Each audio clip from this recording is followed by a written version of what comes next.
Bonjour à toutes et à tous, Pierre, l'haltéro-ostéo pour le sujet du jour. Faut-il avoir un carnet d'entraînement? Comment utilise-t-on un carnet d'entraînement? Quels sont les avantages et les risques ou les inconvénients? Je vais répondre à ces questions tout de suite. C'est parti pour les avantages à avoir un carnet d'entraînement et ils sont nombreux. La première chose, c'est que ça va aider votre concentration. En effet, le fait entre chaque série d'avoir à consulter votre carnet pour vous informer de la prochaine, pour noter vos sensations, pour gommer certains chiffres, en rajouter d'autres, bref, tout ça va nourrir votre interaction, vos actions entre les séries, va vous éviter de vous distraire à côté avec les copains ou le portable. Et je vous assure que ce qui se passe entre vous et le carnet, ça aide à avoir une séance bien focus. Ça rentre même dans une forme de ritualisation de la séance entre la serviette pour vous éponger le front, la bouteille d'eau, la gorgée d'eau entre chaque série. Vous verrez, le carnet d'entraînement, c'est un copain d'entraînement qui structure votre séance. Évidemment, le carnet va vous permettre d'identifier, de mesurer, d'objectiver vos progrès ou vos perfs qui dégringolent. Dans les deux cas, vous allez pouvoir comparer votre forme du jour, ce que vous êtes en train de réaliser ou d'avoir du mal à réaliser, avec la perf que vous avez faite il y a une semaine, 3 mois ou 6 mois. Et dans le cas où vous êtes fatigué ce jour-là, ça va vous donner de l'énergie de savoir qu'en fait, il y a 3 mois, vous avez fait plus qu'aujourd'hui. Et dans le cas contraire, ça va être très valorisant et agréable pour vous de constater que vous faites une meilleure perf qu'il y a 3 mois au même exercice dans les mêmes conditions. Donc c'est vraiment du tout bénef, le carnet d'entraînement de ce point de vue-là. Ça va aussi vous permettre de structurer un programme équilibré, harmonieux entre les différentes qualités athlétiques que vous voulez développer, la force, la souplesse, la technique, l'endurance, la puissance. Bref, vous m'avez compris. Un carnet d'entraînement vous permet de construire un programme harmonieux. Ne vous privez pas de cet avantage. L'observation de votre carnet d'entraînement va aussi vous permettre d'identifier la relation de cause à effet entre tel et tel entraînement que vous avez programmé et tel progrès que vous êtes en train de faire. Vous vous rendez compte que vous avez progressé en force, que vous avez fait un bond en force. Eh bien, il vous suffit de regarder ce que vous avez fait dans les semaines précédentes précédant cette performance pour mettre le doigt sur l'entraînement qui vous a permis dans cette situation de progresser. C'est très très intéressant de savoir ça parce que il y a la théorie d'un côté dans les bouquins, c'est bien, mais il y a aussi l'application de la théorie sur vous-même et ça c'est encore autre chose. Quand votre carnet d'entraînement vous montre quelle type d'entraînement vous permet de progresser sur telle et telle qualité athlétique, je vous assure que c'est très très précieux. Ensuite, les autres avantages, c'est qu'au niveau des blessures, ça vous permet vraiment de prévenir les catastrophes. Qu'est-ce que je veux dire par là? Eh bien, c'est que je vais vous demander à la fin de votre séance de noter les sensations physiques que vous aurez eues pendant la séance. Et vous allez noter douleur au tendon rotulien gauche, instabilité dans l'épaule droite et poignet gauche qui craque.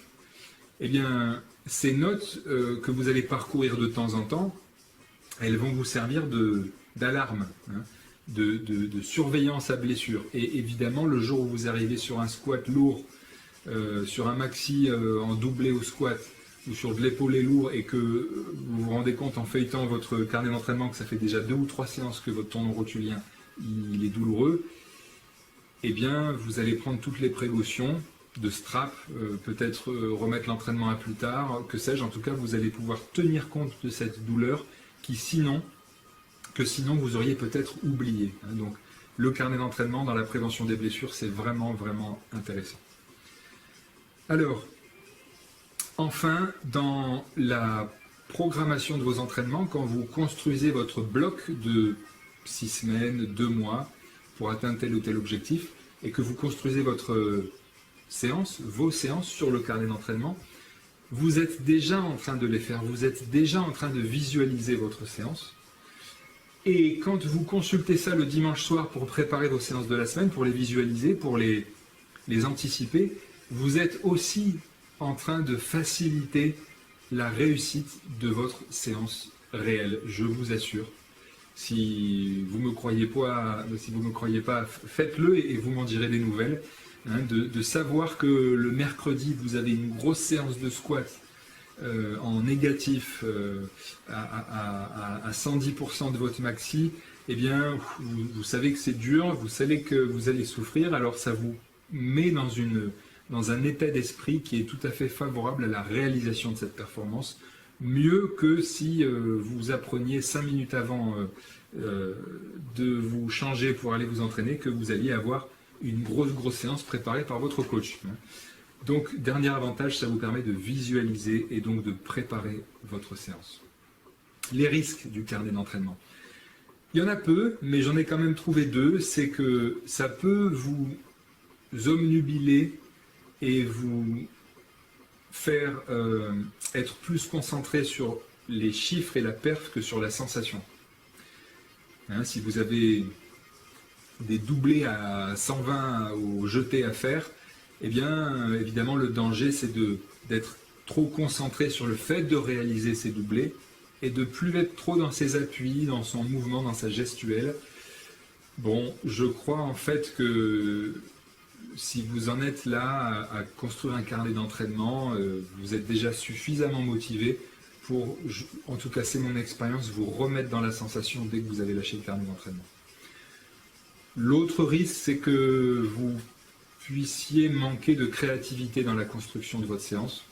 Évidemment, il n'y a pas le coach, il n'y a pas les copains qui sont là pour vous donner des exemples d'exercices ou d'associations d'exercices. Ce sera donc à vous de vous nourrir avec des chaînes YouTube comme la mienne, des bouquins, des coachs pour construire le programme d'entraînement le plus créatif. Finalement, je ne vois pas trop d'inconvénients ou de risques à avoir un carnet d'entraînement.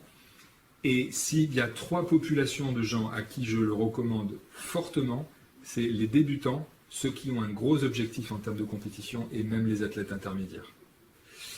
Les débutants, vous avez à avoir un carnet d'entraînement, c'est indispensable parce que vous avez tout un vocabulaire à apprendre et vous avez aussi à comprendre quels sont tous les ingrédients au-delà de la charge de mouvement et du nombre de répétitions qui vont vous permettre de progresser. Pour les intermédiaires aussi, et puis pour les gros objectifs, évidemment, hein, il n'y a pas un athlète de haut niveau en haltéro qui n'a pas son carnet d'entraînement, et si lui n'a pas son carnet, je vous assure que son coach, lui, il a le carnet d'entraînement.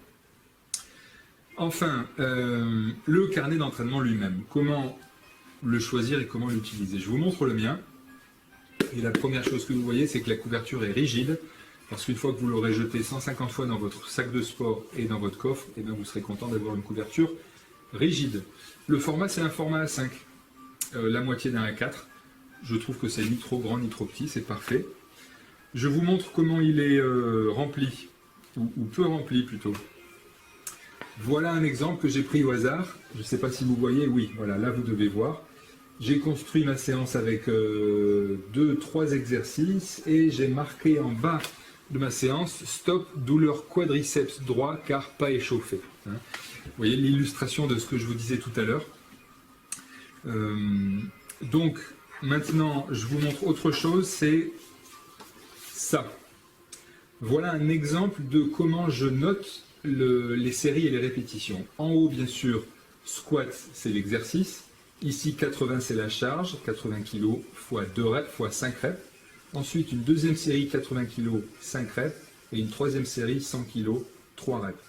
Alors, vous avez remarqué qu'il y a un chiffre qui est barré, celui-là. Eh bien ça, je le fais quand le chiffre que j'avais prévu de faire, les 5 reps à 80 kg, eh bien je me suis trouvé incapable de réaliser la 5e. Ou même la 4e d'ailleurs, peu m'importe. Ce qui m'importe, c'est de savoir que, en un coup d'œil, en regardant ce chiffre-là, je sais que je n'ai pas réussi à atteindre mon objectif. Ça peut me permettre de réévaluer la dureté de mon entraînement. Et si j'ai beaucoup de perfs qui sont barrés, ça veut dire que j'ai surestimé ma capacité de progression et je dois donc moduler ça.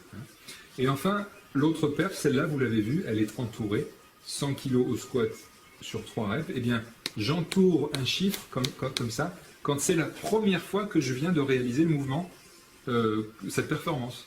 Ça me permet, quand je regarde mon agenda dans les jours précédents, d'avoir tout de suite sous les yeux les dernières perfs réalisées. Enfin, je vous conseille, de la même manière que j'ai noté en bas de la page la douleur au quadriceps, de noter toutes les sensations que vous allez avoir pendant cette séance. Alors, peut-être pas toutes les sensations, mais les 2, 3, 4 sensations les plus prégnantes. Et je vous donne des exemples. Donc, douleur au quadriceps, ok. Je manquais de vitesse aujourd'hui, je manquais de souplesse, et j'avais du mal à intégrer les consignes techniques. Voilà. Et par exemple, le manque de vitesse, vous allez peut-être le comprendre en regardant les pages précédentes et en vous rendant compte que vous avez fait 3 séances d'entraînement 3 jours d'affilée.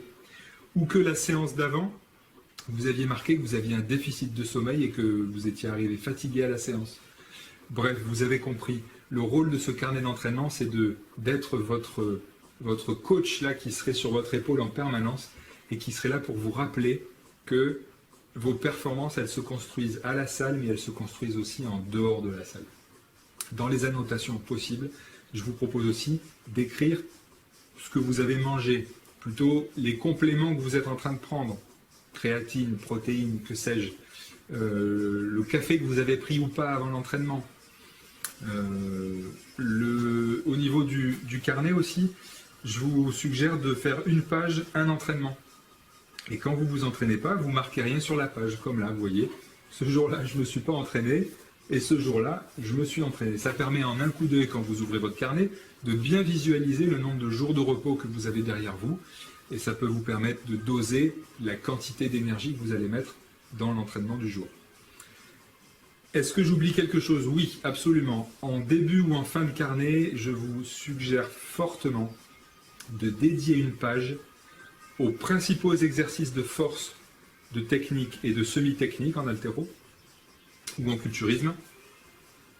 Et en face de chacun de ces exercices, vous allez noter vos performances maxi. Alors pour nous en haltéro, ce qui va être pertinent, ce sera surtout les maxi, les doublés, les triplés et les perfs qu'on arrive à réaliser sur 5 reps. Et à chaque fois que vous allez entourer la meilleure perf du jour, comme je vous l'ai montré tout à l'heure, vous allez la rapporter dans cette page en début ou en fin de carnet. Ce qui fait que sur cette page, quand vous l'ouvrirez, vous aurez tout de suite un aperçu de vos performances du moment. Vous verrez tout de suite, par exemple, en squat, que vous faites un doublé à 180, un triplé à 160 et qu'à 150, vous en faites 5. La même chose avec votre arraché, la même chose avec votre épaulé jeté, votre tirage lourd, etc., etc. Ça vous donnera un aperçu de l'homogénéité de vos performances. Quelles performances doivent être améliorées, lesquelles sont suffisantes. Bref, vous l'avez compris, c'est une aide précieuse pour savoir où est-ce que vous en êtes. Bien, je relis un peu mes notes pour vérifier que j'ai rien oublié. Je pense que c'est bon. Il ne me reste plus qu'à vous demander de liker mes vidéos, de vous abonner et de venir me poser vos questions pour que je puisse faire la prochaine. Je vous souhaite un bon réveillon puisque nous sommes le 31 et un bon entraînement avec votre carnet d'entraînement. À bientôt, c'est à vous.